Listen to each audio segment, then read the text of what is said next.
નમસ્કાર જેડેસ ટીવીમાં આપનું સ્વાગત છે। હું છું સંજય રાવલ। હવે આગળ વાત કરીએ તો મહેસાણાના વિજાપુર મામલતદાર કચેરીએ આધાર કાર્ડની કામગીરીને લઈને કૂપન વ્યવસ્થાને લઈને અરજદારો પરેશાન।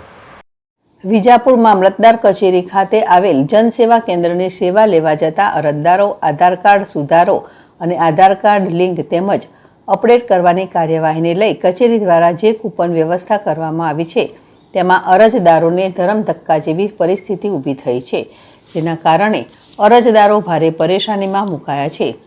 એક આધાર કાર્ડને લિંક અને સુધારવા અપડેટ માટે અઠવાડિયું વીતી જાય છે અને તેમાં પણ ભૂલ આવે તો તેને સુધારવામાં ઘણો સમય વીતી જવો હોવાની રાવ ઉઠી છે। આધાર કાર્ડ અપડેટ માટે જે તે દિવસે ગયેલ અરજદાર ત્યાંથી પાછો જાય તો ખર્ચો અને ફરી આવે તો ખર્ચો। આમ કેવાયસી માટે આપવામાં આવતો એક આધાર કાર્ડની પાછળ રૂપિયા 500 ખર્ચાઈ જાય છે।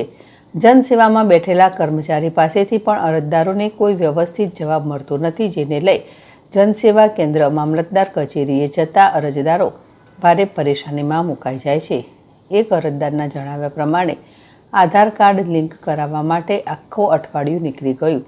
તેમાં પણ ઘરના 5 સભ્યો પૈકી એકનું આધાર કાર્ડ લિંક થયું, જ્યારે અન્ય લોકોને ફરી ધક્કા ખાવાના વારા આવે છે।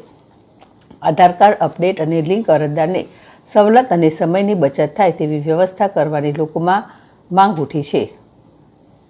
સૈયદજી બુખારી, જેડેસ ટીવી, વિજાપુર।